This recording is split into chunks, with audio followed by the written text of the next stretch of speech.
ಎಲ್ಲರಿಗೂ ನಮಸ್ಕಾರ. ಶ್ರೀ ಗುರು ಬೂದೇಶ್ವರ ಸ್ವಾಮಿ ಪುಣ್ಯಕ್ಷೇತ್ರದ ಜಾತ್ರಾ ಮಹೋತ್ಸವ 26/2/2025 ಬುಧವಾರದಿಂದ 28/2/2025 ಶುಕ್ರವಾರದವರೆಗೆ ಜರುಗಲಿದೆ. ಈ ಪುಣ್ಯಕ್ಷೇತ್ರದ ವಿಳಾಸ ಬಂದು ಬಿಡಾರದಹಳ್ಳಿ, ನಿಟ್ಟೂರು ಅಂಚೆ, ಹಾಸನ ತಾಲೂಕು.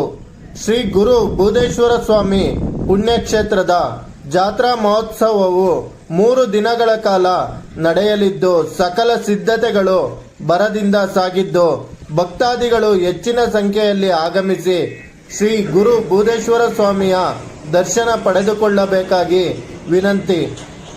ಈ ಜಾತ್ರಾ ಮಹೋತ್ಸವದ ಬಗ್ಗೆ ಬೂದೇಶ್ವರ ಸ್ವಾಮಿ ಪುಣ್ಯಕ್ಷೇತ್ರದ ಅರ್ಚಕರು ನಿಮಗೆ ಮಾಹಿತಿಯನ್ನ ನೀಡ್ತಾರೆ.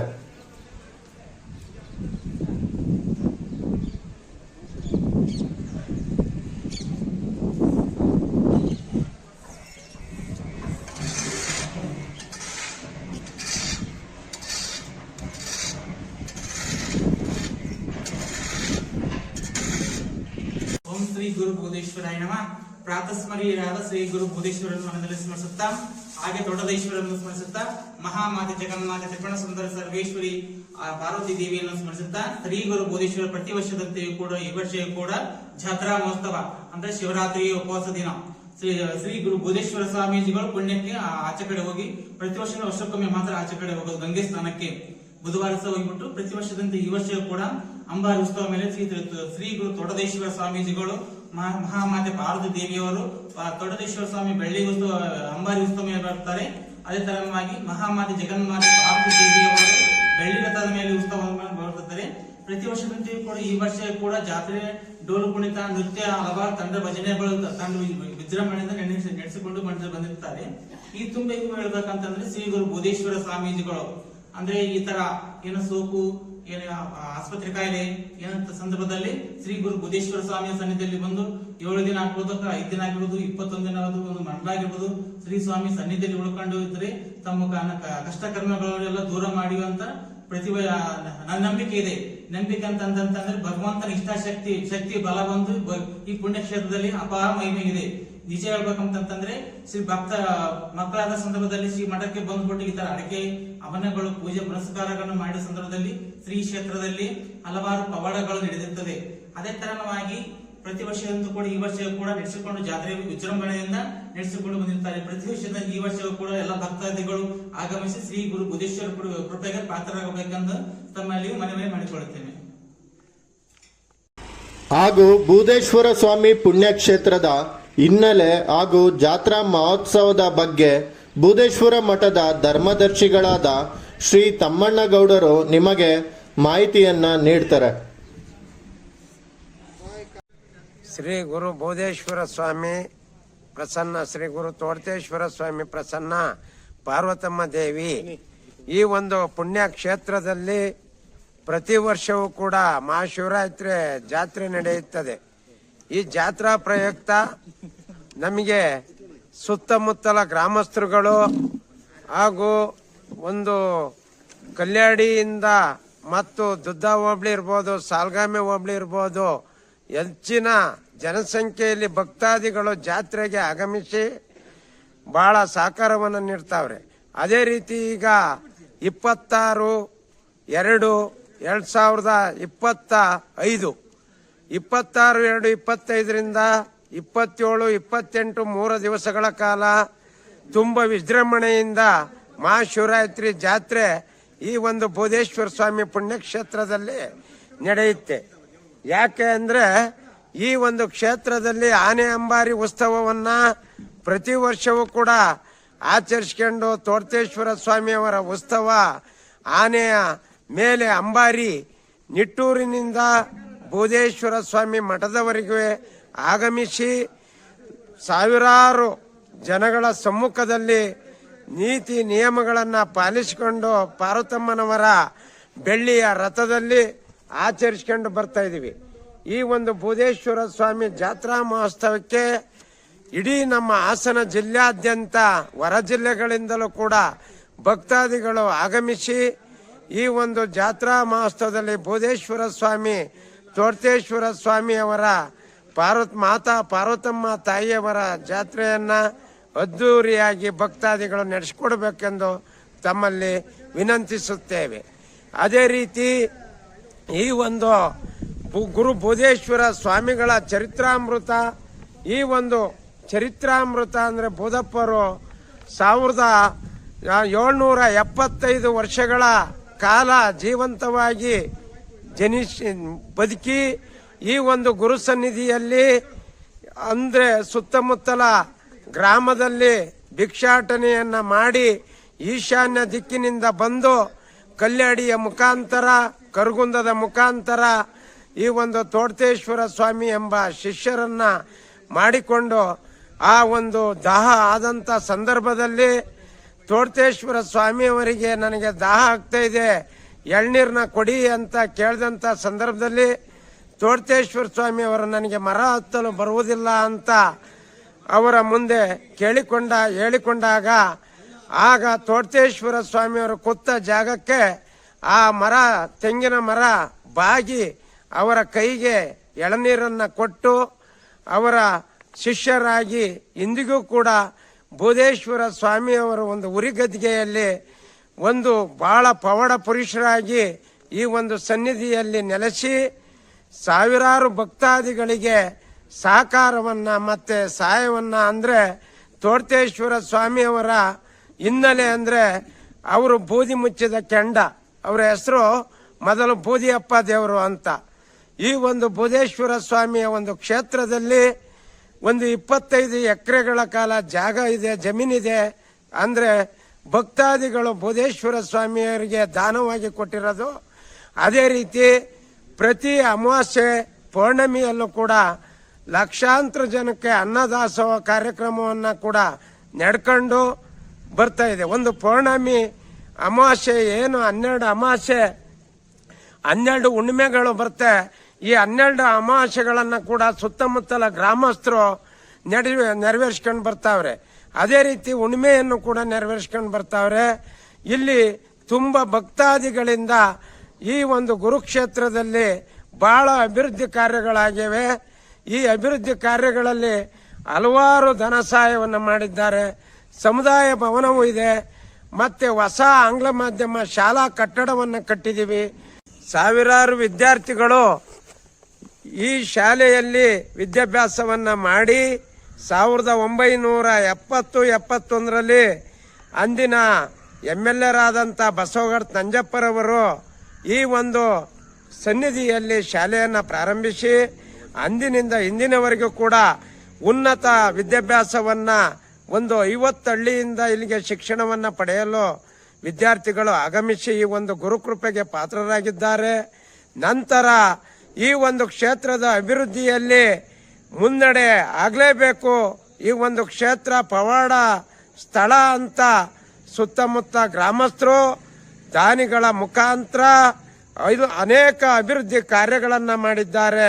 ಅದರಲ್ಲಿ ಉರಿಗದ್ದಿಗೆ ಆಗಲೇಬೇಕು ಅಂತ ಹೇಳಿ ಉರಿಗದ್ದಿಗೆ ಅಂತ ಇದ್ದಂತ ಸಂದರ್ಭದಲ್ಲಿ ಬೋಧೇಶ್ವರ ಸ್ವಾಮಿಯವರ ಉರಿಗದ್ದಿಗೆಯಲ್ಲಿ ಕೈ ಹಾಕಿ ಧೂಳ್ತವನ್ನ ತೆಗೆದು ಆ ಧೂಳ್ತವನ್ನ ಮೈಗೆಲ್ಲ ಹಚ್ಚಿಕೊಂಡಂತ ಸಂದರ್ಭದಲ್ಲಿ ರೋಗ ರುಜಿನಗಳೆಲ್ಲ ಅಂದ್ರೆ ಆ ಬೋಧೇಶ್ವರನವರ ಪವಾಡದಿಂದ ಹಲವಾರು ಕಾಯಿಲೆಗಳು ಕೂಡ ಮಾಯವಾಗ್ತಾ ಇತ್ತು.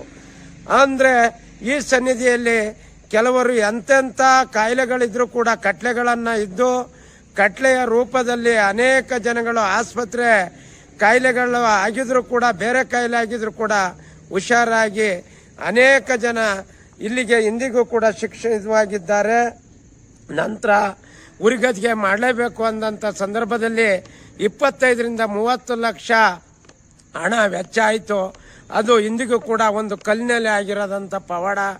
ಇದಕ್ಕೂ ಕೂಡ ಅನೇಕ ದಾನಿಗಳು ಕೈ ಜೋಡಿಸಿದ್ದಾರೆ. ನಂತರ ಕಲ್ಯಾಣಿ, ಈ ಕಲ್ಯಾಣಿ ಆಗಲೇಬೇಕು ಈಶಾನ್ಯ ಮೂಲೆಯಲ್ಲಿ ಅಂತ ನಮ್ಮ ಬೊಗರಳ್ಳಿ ಕೊಪ್ಪಲು ನಂಜಮ್ಮ ಪುಟ್ಟೇಗೌಡರು ಮತ್ತೆ ಅರನಹಳ್ಳಿ ತೋಟದ ಮನೆ ಜವರೇಗೌಡರು ಮತ್ತೆ ನಮ್ಮ ಮಠದ ಮಾಜಿ ಧರ್ಮದರ್ಶಿಗಳಾದಂಥ ಮೂರ್ತಣ್ಣನವರು, ಮಠದ ಮೂರ್ತಣ್ಣನವರು, ನಂತರ ಲಿಂಗರಸನಹಳ್ಳಿಯ LD ದೊರೆಯವರು, ಮಾಜಿ ಅಧ್ಯಕ್ಷರು ಎಲ್ಲರೂ ಸೇರಿ ದಾನಿಗಳನ್ನ ಹಿಡಿದುಕೊಂಡು ಇವತ್ತು ಒಂದು 75 ಲಕ್ಷ ಖರ್ಚಾದರೂ ಕೂಡ ಅಚ್ಚುಕಟ್ಟಾಗಿ ಕಲ್ಯಾಣಿಯನ್ನ ಮಾಡಿ ಆ ಕಲ್ಯಾಣಿಯಲ್ಲಿ ಬೋಧೇಶ್ವರ ಸ್ವಾಮಿಯವರ ವಿಗ್ರಹವನ್ನು ಕೂಡ ಬೆಳ್ಳಿಯ ಮುಖಾಂತರ ಕೂರಿಸಿ ಬೆಳ್ಳಿಯ ರೂಪವನ್ನು ಕೊಟ್ಟು ಅದಕ್ಕೆ ಇಂದಕ್ಕೂ ಕೂಡ ಒಂದು ರೂಪವನ್ನು ಕೊಟ್ಟಾರೆ ಶ್ರೀ ಪವಾಡ ಪುರುಷರು ಬೋಧೇಶ್ವರ ಸ್ವಾಮಿಯನ್ನ.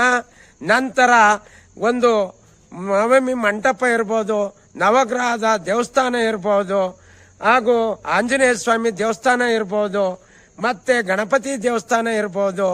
ಇವೆಲ್ಲವನ್ನು ಕೂಡ ಮಠದಲ್ಲಿ ಇರಲೇಬೇಕು ಅಂತ ದಾನಿಗಳು ಕೈ ಜೋಡಿಸಿ ಸಹಕಾರವನ್ನು ನೀಡಿ ಮಾಡಿದ್ದಾರೆ. ಹಾಗೂ ಗರುಡಗಂಬ ಬೋಧೇಶ್ವರ ಸ್ವಾಮಿ ಪುಣ್ಯಕ್ಷೇತ್ರದಲ್ಲಿ ಇರಲೇಬೇಕು ಅಂತ ನಮ್ಮ ಬೊಗರಳ್ಳಿ ಕೊಪ್ಪಲು ನಂಜಮ್ಮ ಪುಟ್ಟೇಗೌಡರು ಮತ್ತು ಅವರ ಕುಟುಂಬ ಕೈ ಜೋಡಿಸಿ ಅವರು ಆ ಮಠದಿಂದ ₹1 ಹಣವನ್ನು ಕೂಡ ಪಡೆದಂಗೆ ದಾನಿಗಳ ರೂಪದಲ್ಲಿ ಒಂದು ಗರುಡಗಂಬವನ್ನು ಮಾಡಿಸಿದ್ದಾರೆ. ಮತ್ತು ಮಠದ ಒಳಗಡೆಯ ದಾಸೋಹದ ಕೊಠಡಿ, ಧರ್ಮದರ್ಶಿಗಳ ಕೊಠಡಿ, ಮತ್ತೆ ಗಂಗೆ ಬರುವಂತ ಒಂದು ಕಲ್ಯಾಣಿ ಅಂದ್ರೆ ಒಂದು ಕಲ್ಲು ಬಾವಿಯಿಂದ ಬೋಧಪ್ಪರಿಗೆ ಸ್ನಾನ ಮಾಡ್ತಾ ಅಂತ ಒಂದು ಬಾವಿ, ಇಂದಿನಿಗೂ ಕೂಡ ಶಾಶ್ವತವಾಗಿ ಬಿಲ್ಪತ್ರೆ ಮರ ಮತ್ತೆ ಹಲವಾರು ಅಭಿವೃದ್ಧಿ ಕಾರ್ಯಗಳು ಇಂದಿಗೂ ಕೂಡ ನಡೀತಾ ಇದ್ದಾವೆ.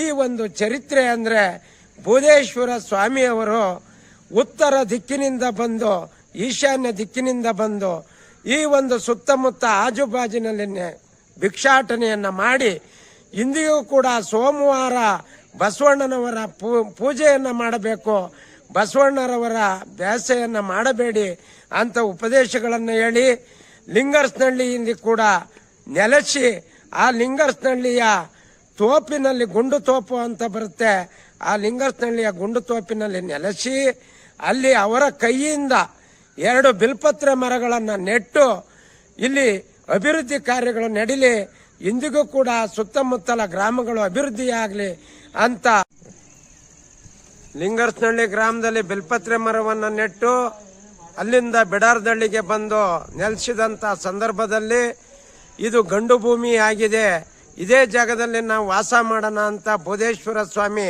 ತೋಟೇಶ್ವರ ಸ್ವಾಮಿ ಇಲ್ಲಿ ಬಂದು ನೆಲೆಸಿರ್ತಾರೆ. ಅಂತ ಸಂದರ್ಭದಲ್ಲಿ ಮಾತಾ ಪಾರ್ವತಮ್ಮ ದೇವಿ ಒಂದು ಚಿಕ್ಕ ಮಗು, ಆ ಮಗು ಕೂಡ ಬೋಧೇಶ್ವರ ಸ್ವಾಮಿಯವರ ಒಂದು ಸನ್ನಿಧಿಗೆ ಪವಾಡಕ್ಕೆ ಒಳಗಾಗಿರ್ತಾರೆ ಅದು ಮಗು. ಅಂತ ಸಂದರ್ಭದಲ್ಲಿ ಇಲ್ಲಿ ಪವಾಡ ಅನ್ನೋದು ಒಂದು ಮಲ ನಾಯಿಯನ್ನು ಅಟ್ಟಿಸಿಕೊಂಡು ಹೋಗುವಂತ ಸಂದರ್ಭದಲ್ಲಿ ನಾವು ಇದೇ ಸ್ಥಳದಲ್ಲಿ ಐಕ್ಯವಾಗಬೇಕು, ಇದೇ ಸ್ಥಳದಲ್ಲಿ ಇರಬೇಕು ಅಂತ ಸಂದರ್ಭ ಬೋಧೇಶ್ವರ ಸ್ವಾಮಿಯವರು ಈ ಒಂದು ಚರಿತ್ರಾಮೃತ ಗುರು ಬೋಧೇಶ್ವರ ಸ್ವಾಮಿ ಚರಿತ್ರಾಮೃತದಲ್ಲಿ ಅನೇಕ ಹಳ್ಳಿಗಳಲ್ಲಿ ಪ್ರವಾಸ ಮಾಡಿ ಆ ಪ್ರವಾಸ ಮಾಡಿದಂಥ ಸಂದರ್ಭದಲ್ಲಿ ಅಂದಿನ ಭಕ್ತಾದಿಗಳಾದಂಥ ಅವರ ಮನೆಯಲ್ಲಿ ನೆಲೆಸಿ ಅವರಿಗೆ ಹಿತೋಪದೇಶಗಳನ್ನು ಅಂತ ಸಂದರ್ಭದಲ್ಲಿ ಯಡಿಯೂರು ಸಿದ್ಧಲಿಂಗೇಶ್ವರ ಸ್ವಾಮಿಯರಾಗಿರ್ಬೋದು, ಉಕ್ಕುಡುಗಾತ್ರಿ ಅಜ್ಜಯ್ಯ ಆಗಿರ್ಬೋದು, ಕೈವಾರ ತಾತಯ್ಯ ಆಗಿರ್ಬೋದು, ತಿಪ್ಪೇರುದ್ರ ಸ್ವಾಮಿಗಳಾಗಿರ್ಬೋದು, ಅಂತ ಒಂದು ಸಮಕಾಲೀನರಾದಂಥ ಬೂದಿಯಪ್ಪ ದೇವರು ಬೋಧೇಶ್ವರ ಸ್ವಾಮಿಯವರು 1940-41 ಅಂತ ಸಂದರ್ಭದಲ್ಲಿ 1936 ಸಂವತ್ಸರದ ಪ್ರಕಾರ ಆ ಒಂದು ಜಾಗಕ್ಕೆ ಈ ಒಂದು ಬೋಧೇಶ್ವರ ಸ್ವಾಮಿಯ ಒಂದು ಕ್ಷೇತ್ರದಲ್ಲಿ ಈ ಒಂದು ಸನ್ನಿಧಿಯಲ್ಲಿ ಗುರುಪೀಠ ಅನ್ನೋಂಥ ಸಂದರ್ಭದಲ್ಲಿ ಗುರುಗಳು ಯಾವಾಗಲೂ ಕೂಡ ಇಲ್ಲಿ ನೆಲೆಸಿಲ್ಲ. ಬೋಧೇಶ್ವರ ಸ್ವಾಮಿನೇ ಸರ್ವರು, ಅವರೇ ಸರ್ವಾಧಿಕಾರಿಗಳು, ಅವರೇ ಒಂದು ಸರ್ವೇಶ್ವರ ಆಗಿ ಈ ಜಾಗದಲ್ಲಿ ನೆಲೆಸಿರ್ತಾರೆ. ಅಂತ ಸಂದರ್ಭದಲ್ಲಿ ಲಿಂಗರ್ಸ್ನಹಳ್ಳಿ ಮೂಲ ಪುರುಷರಾದಂಥ ಅಂದಿನ ಕಾಲದಲ್ಲಿ ಹಿರೇಗೌಡರು ಅನ್ನೋರು ಪೂಜೆ ಮಾಡಿಕೊಂಡು ಪ್ರವಚನಗಳನ್ನು ಮಾಡಿಕೊಂಡು ಬರ್ತಾ ಇರ್ತಾರೆ. ಅಂಥ ಸಂದರ್ಭದಲ್ಲಿ 1958-59 ಇಸ್ವಿಯಿಂದ 65ನೇ ಇಸ್ವಿಯವರೆಗೆ ಲಿಂಗರ್ಸ್ನಹಳ್ಳಿಯ ವರಾದಂಥ ಪುಟ್ಟಣ್ಣ ಉರುಫು ಮಲ್ಲೇಗೌಡರು ಅಂತ ಅವರು ಧರ್ಮಾಧಿಕಾರಿಯಾಗಿ ನಾವು ಅವರ ಒಂದು ಸಮ್ಮುಖದಲ್ಲಿ ಬೋಧೇಶ್ವರ ಸ್ವಾಮಿಯವರ ಒಂದು ಬೆಳ್ಳಿ ಪದಾರ್ಥಗಳಾಗಲಿ ದೇವರಾಗಲಿ ಕರ್ಕೊಂಡು ಹೋಗೋಂಥ ಸಂದರ್ಭದಲ್ಲಿ ಪತ್ರವನ್ನು ಕೊಟ್ಟು ಇಂತಿಂಥ ಸಾಮಾನುಗಳನ್ನು ತಗೋತಾ ಇದೀವಿ ಅಂತ ಧರ್ಮಾಧಿಕಾರಿಗೆ ಲೆಟರ್ನ ಕೊಟ್ಟು ಅಂದಿನ ಕಾಲದಿಂದಲೂ ಕೂಡ ಬೋಧೇಶ್ವರ ಸ್ವಾಮಿಯವರನ್ನು ಹೊಸಮನೆ ಆಗಿರ್ಬೋದು ಯಾವುದೇ ಒಂದು ಶುಭ ಕಾರ್ಯಗಳಿಗೆ ಕರ್ಕೊಂಡು ಹೋಗಿ ಅಂದಿನಿಂದ ಕೂಡ ಇಂದಿನವರೆಗೂ ಕೂಡ ನಡ್ಕೊಂಡು ಬರ್ತಾ ಇದೆ. ನಂತರ ಪುಟ್ಟೇಗೌಡರು ಧರ್ಮದರ್ಶಿ ಆದ ಅಂತ ಸಂದರ್ಭದಲ್ಲಿ ಅವರು ಪೌತಿಯಾದ ನಂತರ ನಿಂಗರ್ಸ್ನಹಳ್ಳಿಯ ನಂಜೇಗೌಡರು ಅಂದರೆ ಅವರು ಕೂಡ ಈ ಒಂದು ಸನ್ನಿಧಿಯಲ್ಲಿ ನಂಜೇಗೌಡರು ಧರ್ಮದರ್ಶಿಯಾಗಿ ಅಂದಿನಿಂದ ಕೂಡ ಅವರು ಕೂಡ ಮಠದಲ್ಲಿ ನಂಜೇಗೌಡರು ಅವರು ಕೆಲಸ ಕಾರ್ಯಗಳನ್ನು ಮಾಡಿಕೊಂಡು ಬಂದರೆ ನಂತರ ಹಿಂಗೆ ನಿರಂತರವಾಗಿ ಈ 25 ಎಕರೆ ಏನು ಜಮೀನಿದೆ ಅದು ಅಂದಿನಿಂದ ಇಂದಿನಿಗೂ ಕೂಡ ಕೈಬರಾದ ಪಾಣಿ ಆಗಿರ್ಬೋದು, ಮಿಟೇಷನ್ ಆಗಿರ್ಬೋದು, ದಾನ ಕೊಟ್ಟಿರುವಂತರಾಗಿರ್ಬೋದು 41ರಿಂದ 25 ಎಕರೆಗಳನ್ನೆಲ್ಲ ಬೋಧೇಶ್ವರ ಸ್ವಾಮಿಯ ಭಕ್ತಿಗೆ ಒಳಗಾಗಿ ಆ ಜಮೀನು ಕೈಬರದಲ್ಲೆಲ್ಲ ಧರ್ಮದರ್ಶಿಗಳ ಹೆಸರೇ ಉಲ್ಲೇಖವಾಗಿದೆ. ನಂತರ ಅಭಿವೃದ್ಧಿಯ ಪಥಕ್ಕೆ ಬಂದಂಥ ಸಂದರ್ಭದಲ್ಲಿ ಒಂದು ಸಮುದಾಯ ಭವನ ಇಲ್ಲಿ ಒಂದು ಹಳ್ಳಿಗಾಡಿನಲ್ಲಿ 30,000 ರೂಪಾಯಿಗೆ ಒಂದು ವಿವಾಹ ಕಾರ್ಯಗಳು, ಶುಭ ಕಾರ್ಯಗಳಿಗೆ ಬಡ ಒಂದು ಕುಟುಂಬಕ್ಕೆ ಅನುಕೂಲವಾಗಲಿ ಅಂತ ಒಂದು ಸಮುದಾಯ ಭವನವು ಕೂಡ ಪ್ರಾರಂಭಿಸಿ ನಂತರ ಆಂಗ್ಲ ಮಾಧ್ಯಮ ಶಾಲೆಯನ್ನು ಪ್ರಾರಂಭಿಸಿ ತುಂಬ ಅಭಿವೃದ್ಧಿ ಕೆಲಸಗಳು ಆಗ್ತಾವೆ. ಇನ್ನೂ ಕೂಡ ಮುಂದೆ ದಿನಗಳಲ್ಲಿ ಆಗಿದೆ. ನಂತರ ಬೋಧೇಶ್ವರ ಸ್ವಾಮಿಯ ಸನ್ನಿಧಿಯಲ್ಲಿ ಮುಟ್ಟು ಯಾವುದೇ ಒಂದು ನಾನ್ ವೆಜ್ ಅಂದರೆ ಈಗ ಒಂದು ಕೋಳಿಯ ಕುಯ್ಯೋದಾಗ್ಲಿ ಇದಾಗಲಿ ಅಜ್ಜಯ್ಯನರ ಪಾದತ್ತವ ಇಡೋದು ಬೇಡ. ಇಂಥ ಸಂದರ್ಭದಲ್ಲಿ ಇವರು ಸರ್ವೇಶ್ವರ ಈಶ್ವರರ ಸಮಾನ ಬೋಧೇಶ್ವರ ಸ್ವಾಮಿಯವರು ಅಂದ್ಬಿಟ್ಟು ನಮ್ಮ ಆಡಳಿತ ಮಂಡಳಿ ತೀರ್ಮಾನಿಸಿ ಭೂತಪ್ಪನ ಗುಡಿ ಅಂತ ಒಂದು ದೇವಸ್ಥಾನವನ್ನು ದಾನಿಗಳ ಮುಖಾಂತರ ಪ್ರಾರಂಭಿಸಿ ಅಲ್ಲಿಗೆ ಈ ಏನು ಒಂದು ಕೋಳಿ ಆಗಲಿ ಕುರಿ ಆಗಲಿ ಅದನ್ನು ಒಪ್ಪಿಸಿ ಅಲ್ಲೇ ಒಂದು ಕಾಣಿಕೆಯನ್ನು ಸಲ್ಲಿಸೋ ಅಂತ ಒಂದು ನಿಯಮವನ್ನು ನಮ್ಮ ಆಡಳಿತ ಮಂಡಳಿ ಭಕ್ತಾದಿಗಳ ಮುಖಾಂತರ ಪ್ರಾರಂಭಿಸಿದ್ದೀವಿ. ನಂತರ ಈ ಒಂದು ಸನ್ನಿಧಿಯಲ್ಲಿ ಬಂದು ನೆಲೆಸಿದಂಥ ಭಕ್ತಾದಿಗಳು ಏನಾರು ಒಂದು ನಮ್ಮ ಕೈಲಾದ ಕಾಣಿಕೆಯನ್ನು ಕೊಡಬೇಕು. ಒಂದು ಹೊತ್ತು ಊಟ ಮಾಡಿದರೂ ಕೂಡ ಅಜ್ಜಯ್ಯನ ಸನ್ನಿಧಿಯಲ್ಲಿ 10 ರೂಪಾಯಿ ಹಣವನ್ನು ಹಾಕಿ ಹೋಗಬೇಕು ಅನ್ನೋ ಮನೋಭಾವನೆ ಇಂದಿನಿಂದಲೂ ಕೂಡ ವಾಡಿಕೆಯಾಗಿದೆ. ಈಗ ಪ್ರಾರಂಭಿಸಿದಂಥ ಸಂದರ್ಭದಲ್ಲಿ 9 ತಿಂಗಳಾಗಿರ್ಬೋದು ತುಂಬ ಅಭಿವೃದ್ಧಿ ಕೆಲಸಗಳಾಗ್ತಾವೆ. ಆದ್ದರಿಂದ ಬಸವಣ್ಣನ ದೇವಸ್ಥಾನ ಹೊಸದಾಗಿ ಆಗಿದೆ, ಆಂಜನೇಯ ಸ್ವಾಮಿ ದೇವಸ್ಥಾನ ಹೊಸದಾಗಿ ಆಗಿದೆ. ಇದನ್ನು ಕೂಡ ನಂಜಮ್ಮ ಪುಟ್ಟೇಗೌಡರು ಸ್ವಂತ ಹಣದಿಂದ 10ರಿಂದ 12 ಲಕ್ಷ ಆಗಿದೆ.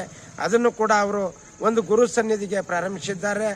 ಬಸವಣ್ಣರ ದೇವಸ್ಥಾನ ನಮ್ಮ ಇವರು ಇದು ಅಡಗೂರ ದಂತ ಆಲ್ದಳ್ಳಿ ಬಿಪಿ ಕೊಪ್ಪಲು ಮತ್ತು ಸಂಕೆಮ್ಮರ ಕೊಪ್ಪಲು ಭಕ್ತಾದಿಗಳು ಪುಟ್ಟಪ್ಪರು ಅವರು ಕೂಡ ಇಂದಿನಿಂದ ಅಜ್ಜಯ್ಯನ ಭಕ್ತರು ಅವರು ಕೂಡ ಅವರ ಕುಟುಂಬ ಕೂಡ ಮಾಡ್ಕೊಂಡು ಬಂದರೆ ಇಂದಿನಿಗೂ ಕೂಡ ಇಲ್ಲಿ ವಿದ್ಯಾದಾನ, ಅನ್ನದಾನ, ನಿತ್ಯ ದಾಸೋಹ ಕೂಡ ನಡೀತಾ ಇದೆ. ಈ ನಿತ್ಯ ದಾಸೋಹಕ್ಕೆ ಎಲ್ಲ ಭಕ್ತಾದಿಗಳು ತನು ಮನ ಧನ ಎಲ್ಲವನ್ನೂ ಅರ್ಪಿಸಿ ತುಂಬ ಅಭಿವೃದ್ಧಿಯ ಪಥದಲ್ಲಿ ನಡೀತಾ ಇದೆ. ಮುಂದಿನ ದಿನಗಳಲ್ಲಿ ಬೋಧೇಶ್ವರ ಸ್ವಾಮಿಯವರನ್ನು ಮನೆ ಮನೆಗೆ ದೇವರ ಶುಭ ಕಾರ್ಯಕ್ಕೆ ಕರೆದುಕೊಂಡು ಹೋಗಲು ಒಂದು ಬಸ್ಸನ್ನು ಮಾಡಬೇಕು ಅಂತ ನಾವು ಆಡಳಿತ ಮಂಡಳಿ ಮತ್ತು ಭಕ್ತಾದಿಗಳು ಕೂತು ಚರ್ಚೆ ಮಾಡಿದ್ದೀವಿ. ಮುಂದೆ ಬಸ್ಸನ್ನು ಕೂಡ ಬರುತ್ತೆ. ಆ ಬೋಧೇಶ್ವರ ತೋರ್ತೇಶ್ವರ ಸ್ವಾಮಿಯವರನ್ನು ಶುಭ ಕಾರ್ಯಕ್ಕೆ ಎಲ್ಲ ಕರೆದುಕೊಂಡು ಹೋಗ್ಬೇಕು ಅಂತ ಭಕ್ತಾದಿಗಳಲ್ಲಿ ಕೇಳಿಕೊಳ್ಳುತ್ತೇವೆ. ನಂತರ ಇನ್ನು ಮುಂದೆ ಇನ್ನೂ ಒಂದು ಬಡ ಕುಟುಂಬಗಳಿಗೆ ಅನುಕೂಲವಾಗಲಿ ಎಂದು ಇನ್ನೊಂದು ಸಮುದಾಯ ಭವನ ಕಟ್ಟಲೇಬೇಕು ಅಂತ ನಾವು ಆಡಳಿತ ಮಂಡಳಿ ಭಕ್ತಾದಿಗಳ ಕುರಿತು ಚರ್ಚೆಯನ್ನು ಮಾಡಿದ್ದೀವಿ. ಆದ್ದರಿಂದ ಈ ಒಂದು ಕ್ಷೇತ್ರ ಅಭಿವೃದ್ಧಿಯ ಪಥದಲ್ಲಿ ಹೋಗಲಿ ಹಾಗೂ ಈ ಒಂದು ಬೋಧೇಶ್ವರ ಸ್ವಾಮಿಯವರ ಆಶೀರ್ವಾದ ಈ ವಿಡಿಯೋ ಮುಖಾಂತರ ಈ ಒಂದು ಚಾನಲ್ ಮುಖಾಂತರ ಎಲ್ಲರಿಗೂ ತಲುಪಲಿ.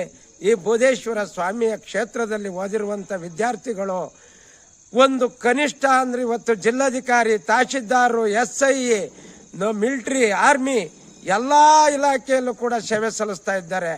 ಅವರ ಕಡೆಯಿಂದ ಇಲ್ಲಿಗೆ ಇಂದಿಗೂ ಕೂಡ ತುಂಬ ಅಭಿವೃದ್ಧಿಯ ಕೆಲಸಗಳಾಗ್ತಾ ಇದ್ದಾವೆ. ಇದರಿಂದ ನಮಗೆ ಈ ಒಂದು ಕ್ಷೇತ್ರದಲ್ಲಿ ಮಾತಾಡಲು ಅವಕಾಶ ಕೊಟ್ಟಂತ ನಮ್ಮ ಬೋಧೇಶ್ವರ ಸ್ವಾಮಿಯವರ ಕೃಪೆಗೆ ಪಾತ್ರರಾಗಿ ನನ್ನ ಇಲ್ಲಿ ಏನು ಈ ಒಂದು ಕ್ಷೇತ್ರದಲ್ಲಿದ್ದಾರೆ ಭಕ್ತಾದಿಗಳು ಎಲ್ಲರಿಗೂ ಶುಭವಾಗಲಿ ಎಂದು ಹಾರೈಸುತ್ತೇನೆ. ಜೈ ಬೋಧೇಶ್ವರ ಸ್ವಾಮಿ, ಜೈ ತೋರ್ತೇಶ್ವರ ಸ್ವಾಮಿ, ಜೈ ಪಾರ್ವತಮ್ಮ ದೇವಿ.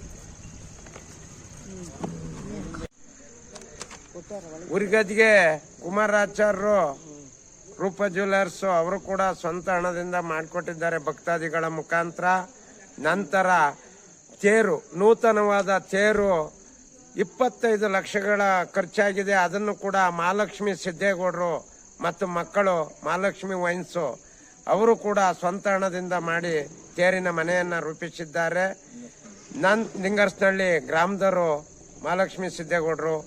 ನಂತರ ನವಗ್ರಹ ದೇವಸ್ಥಾನ, ಇದನ್ನು ಕೂಡ ಎಚ್.ಎನ್. ಅಣ್ಣೇಗೌಡರು ಮಾಜಿ ಉಪಾಧ್ಯಕ್ಷರು, ಅವರು ಹಿರಿಯ ಮುಸ್ತುದ್ದಿ, ಅವರು ಕೂಡ ಸ್ವಂತ ಹಣದಿಂದ ನವಗ್ರಹ ದೇವಸ್ಥಾನವನ್ನ ಮಾಡಿಕೊಟ್ಟಿದ್ದಾರೆ.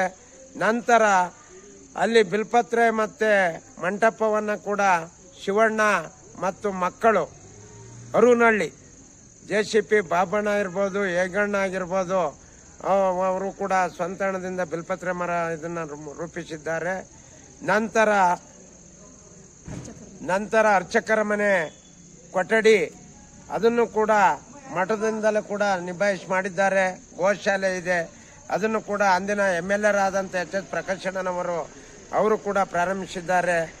ಅವರಿಗೂ ಕೂಡ ಈ ಒಂದು ಸನ್ನಿಧಿಯಲ್ಲಿ ಒಳ್ಳೆಯದಾಗಲಿ ಅಂತ ಹೇಳ್ತಾ, ನಂತರ ಕೌಂಟ್ರು ಮಾಡಲೇಬೇಕು ಅಂತ ಸಂದರ್ಭದಲ್ಲಿ ರಮ್ಯಾ ಚಂದ್ರಶೇಖರ್ JCP ಚಂದ್ರಣ್ಣನವರು ಅವರು ಕೂಡ ಒಂದು 5 ಲಕ್ಷ ಖರ್ಚಾಗ್ತಾ ಇದೆ. ಕೌಂಟ್ರನ್ನು ಕೂಡ ನೂತನವಾದ ಕೌಂಟ್ರು ಮಾಡಿಕೊಟ್ಟಿದ್ದಾರೆ. ನಂತರ ಹೊಸ ಅಡುಗೆ ಮನೆ ಕೂಡ ಆಗಿದೆ.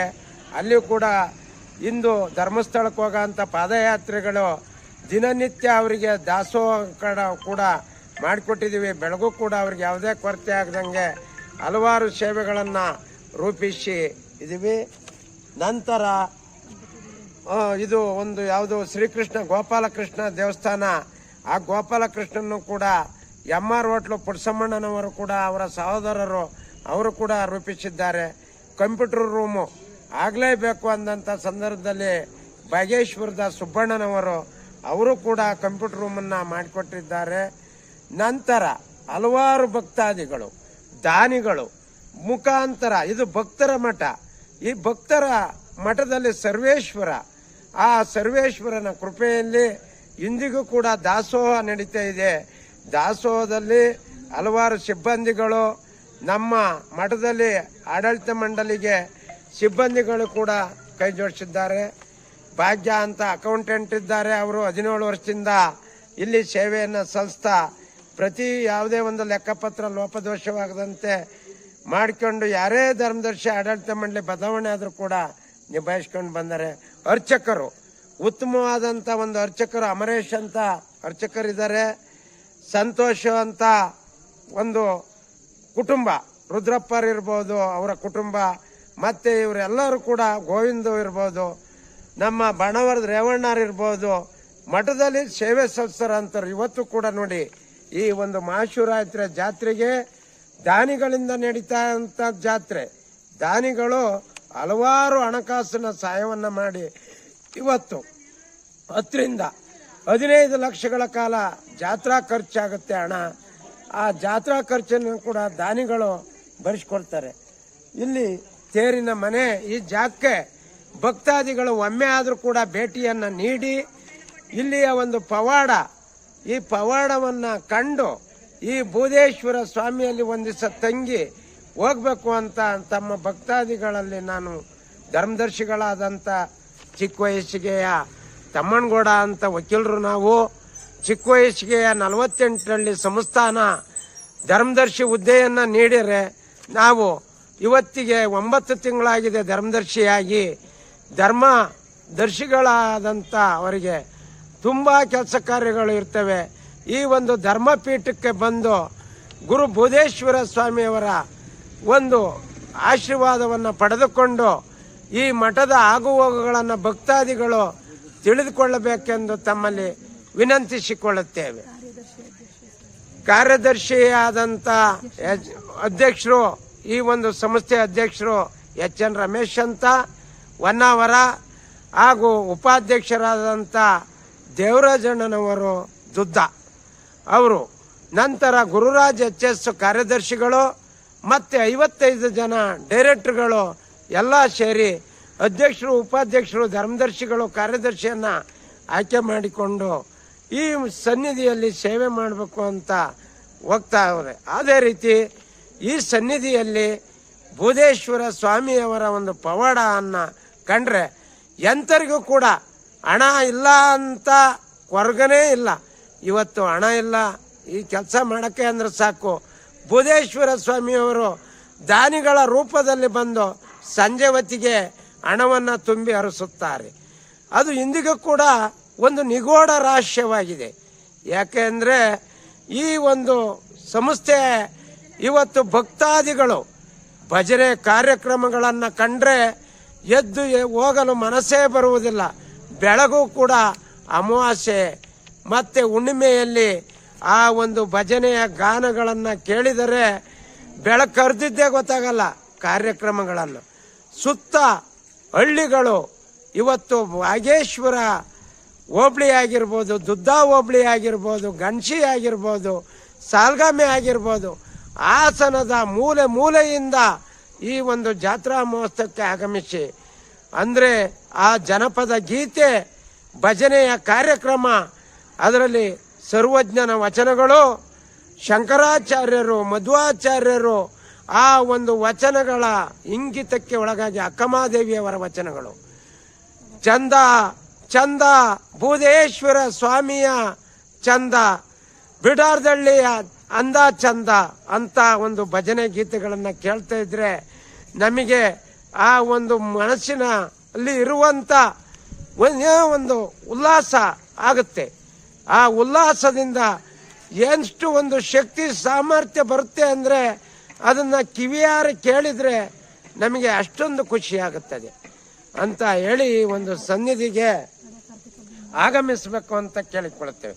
ಆದ್ದರಿಂದ ಈ ವರ್ಷದಲ್ಲಿ 12 ಅಮಾವಾಸ್ಯೆಗಳಲ್ಲಿ ಬಿಡಾರ್ದಳ್ಳಿ ಒಂದು ಬೂದೇಶ್ವರ ಸ್ವಾಮಿಯ ಕ್ಷೇತ್ರದಲ್ಲಿ ಭೀಮನ ಅಮಾವಾಸ್ಯೆಯನ್ನು ಲಿಂಗರಸನಹಳ್ಳಿ ಗ್ರಾಮಸ್ಥರುಗಳು ಎಲ್ಲರೂ ಸೇರಿ ಭೀಮನ ಅಮಾವಾಸ್ಯೆಯನ್ನು ಆಚರಿಸ್ತಾರೆ. 6ರಿಂದ 7 ಸಾವಿರ ಭಕ್ತಾದಿಗಳು ಸುತ್ತಮುತ್ತಲ ಹಳ್ಳಿಯಿಂದ ಆಗಮಿಸಿ ಆ ಭೀಮನ ಅಮಾವಾಸ್ಯೆ ಕಾರ್ಯಕ್ರಮವನ್ನು ಲಿಂಗರಸನಹಳ್ಳಿ ಗ್ರಾಮದವರು ಪ್ರತಿ ವರ್ಷವೂ ಕೂಡ ಆಚರಿಸ್ಕೊಂಬರ್ತಾ ಇದ್ದಾರೆ. ನಂತರ ಕಡೆ ಕಾರ್ತಿಕ ಅಮಾವಾಸ್ಯೆ ಕುದ್ರುಂಡಿ ಗ್ರಾಮಸ್ಥರು, ದೊಡ್ಡ ಗ್ರಾಮ, ಆ ಗ್ರಾಮ ಎಲ್ಲ ಸೇರಿ ಕಾರ್ತಿಕ ಅಮಾವಾಸ್ಯೆಯನ್ನು ಕೂಡ ಆಚರಿಸ್ತಾರೆ. ಅಲ್ಲಿಗೂ ಕೂಡ 5ರಿಂದ 6 ಸಾವಿರ ಜನ ಭಕ್ತಾದಿಗಳು ಕುದ್ರುಂಡಿಯ ಗ್ರಾಮಸ್ಥರು 12 ಗಂಟೆ ರಾತ್ರಿ ಆದರೂ ಕೂಡ ದಾಸೋಹವನ್ನು ಅಚ್ಚುಕಟ್ಟಾಗಿ ಸ್ವಯಂ ಸೇವಕರಾಗಿ ಮಾಡ್ತಾರೆ. ನಂತರ ಲಕ್ಷ ದೀಪೋತ್ಸವ ಕಾರ್ಯಕ್ರಮ ನಡೆಯುತ್ತೆ. ಆ ಗರುಡಗಂಬ ಪೂಜೆಯನ್ನು ಮಾಡಲೇಬೇಕು ಅಂತ ಆ ಗರುಡಗಂಬದ ದಾನಿಗಳು ನಂಜಮ್ಮ ಪುಟ್ಟೇಗೌಡರು ಮತ್ತು ಕುಟುಂಬ ದಂಪತಿಗಳು ಗರುಡಗಂಬದ ಪೂಜೆಗೆ ಕಾರ್ತಿಕ ಅಮಾವಾಸ್ಯೆಯಲ್ಲಿ ದೀಪಗಳನ್ನು ಮೂಲೆ ಮೂಲೆಗೆ ಹಚ್ಚಿ ಆ ಗರುಡಗಂಬದ ಮೇಲೆ ಉರುಗದಿಗೆಯನ್ನು ಮಾಡಿ ದೀಪವನ್ನು ಉರಿಸುವಂಥ ಒಂದು ಕಾರ್ಯಕ್ರಮ. ಮುಂದಿನ ದಿನಗಳಲ್ಲಿ ಈ ಒಂದು ಕ್ಷೇತ್ರ ಉನ್ನತ ಮಟ್ಟವಾಗಿ ಧರ್ಮಸ್ಥಳ ಏನು ಪುಣ್ಯಕ್ಷೇತ್ರಕ್ಕೆ ಇವತ್ತು ಹೋಗಿ ದರ್ಶನವನ್ನು ನಮ್ಮ ಮಂಜಾಸ್ವಾಮಿ ದರ್ಶನ ಮಾಡ್ತಾರೆ, ಹಂಗೆ ಇಲ್ಲಿಯೂ ಕೂಡ ಮಿನಿ ಧರ್ಮಸ್ಥಳ ಈ ಒಂದು ಜಾಗ ಆಗಲೇಬೇಕು ಅಂತ ತಮ್ಮಲ್ಲಿ ಕೇಳಿಕೊಳ್ಳುತ್ತೇವೆ. ಏನು ಒಂದು 25-30 ಲಕ್ಷಗಳಾದರೆ ಕಾಂಕ್ರೀಟ್ ಆಗುತ್ತೆ, ಭಕ್ತಾದಿಗಳು ಅಲ್ಲಿ ನೆಲೆಸ್ತಾರೆ. ಭಕ್ತಾದಿಗಳಿಗೆ ಚಳಿಯಲ್ಲಿ ಮಳೆಯಲ್ಲಿ ನೆನೆಯದಂಗೆ ಶೀಟ್ ಹಾಕಿ ಅವರಿಗೆ ಶೆಡ್ಡನ್ನು ಮಾಡಿಕೊಡುವಂಥ ಕಾರ್ಯಕ್ರಮವನ್ನು ನಮ್ಮ ಆಡಳಿತ ಮಂಡಳಿ ನಿಭಾಯಿಸ್ತಾ ಇದೆ. ಮುಂದಿನ ದಿನಗಳಲ್ಲಿ ಆ ನಮ್ಮ ಬೂದೇಶ್ವರ ಸ್ವಾಮಿ ಬೂದಿಯಪ್ಪ ಅಂದರೆ ಬೂದೇಶ್ವರ ಸ್ವಾಮಿ ಮುಟ್ಟಿದ್ರೆ ನಂಬಿದರೆ ಬೂದೇಶ್ವರ ಸ್ವಾಮಿ, ನಂಬಿದ್ರೆ ಯಮಪಾಶ ಅಂತ ಪೂರ್ವಿಕರು ಭಕ್ತಾದಿಗಳು ಹೇಳಿದ್ದಾರೆ. ಯಾಕೆ ಅಂದರೆ ಬೂದಿ ಮುಚ್ಚಿದ ಕೆಂಡ, ಆ ಕೆಂಡ ಯಾವ ಥರ ಸುಡ್ತಾ ಇರುತ್ತೆ ಅದ್ರ ಮೇಲೆ ಬೂದಿ ಇರುತ್ತೆ. ಆ ಬೂದಿಯನ್ನು ಹಿಂಗೆ ಎಳೆದರೆ ಅದರ ಒಳಗಡೆ ಕೆಂಡ ಇರುತ್ತೆ. ಆ ಥರ ಶಕ್ತಿ ಪುರುಷರು, ಪವಾಡ ಪುರುಷರು ಇನ್ನುವೆ ಅಭಿವೃದ್ಧಿ ಕೆಲಸ ಆಗಲಿ ಅಂತ ಇಲ್ಲಿಗೆ ಮಾಡಿದಂಥ.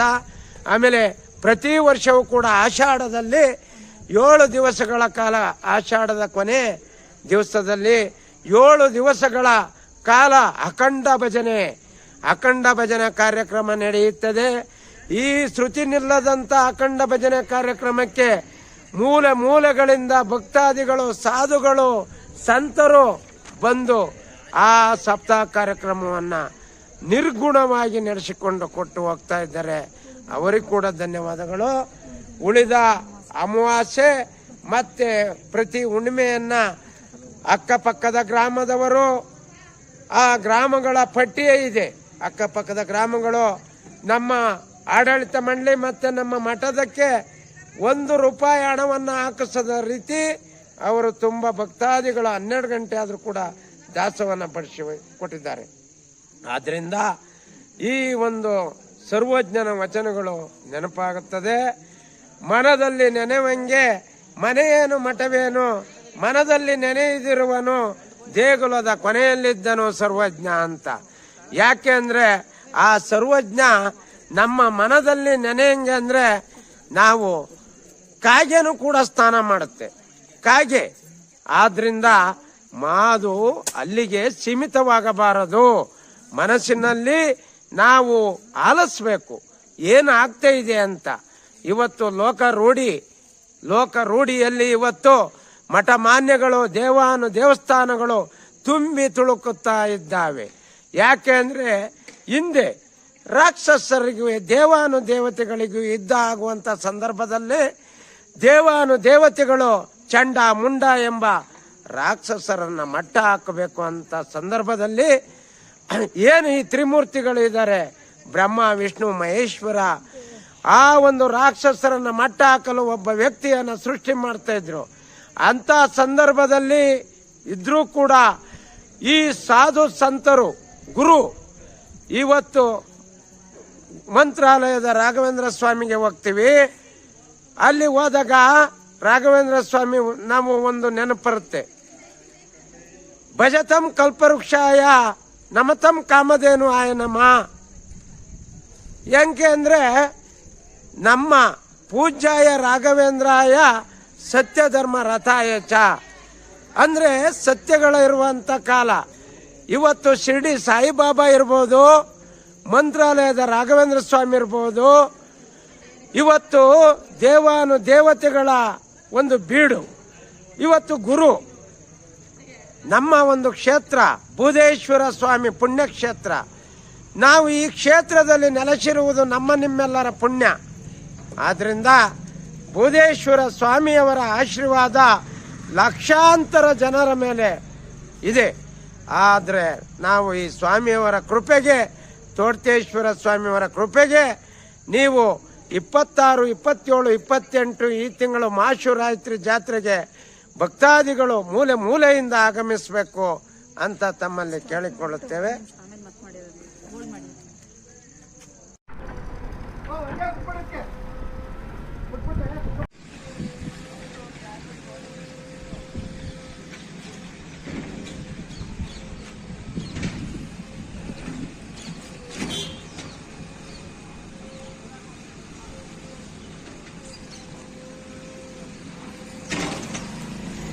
ಇದು ದೇವಸ್ಥಾನ ಇದಾಗ್ತಿದ್ಯಾ ಬಸವಣ್ಣ ಅವ್ರದ್ದು?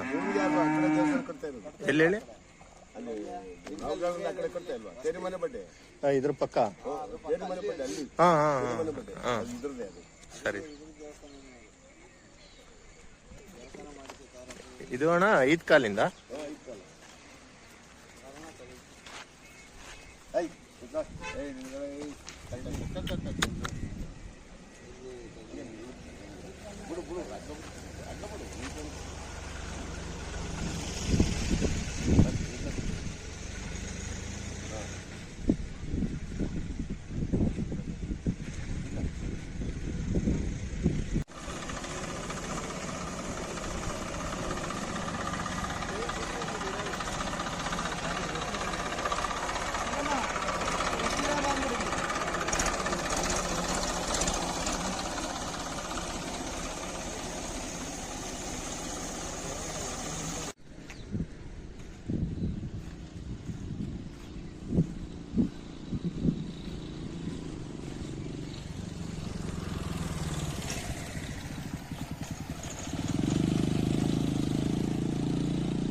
ಕೆಲಸ ಮಾಡ್ತಾರೆ.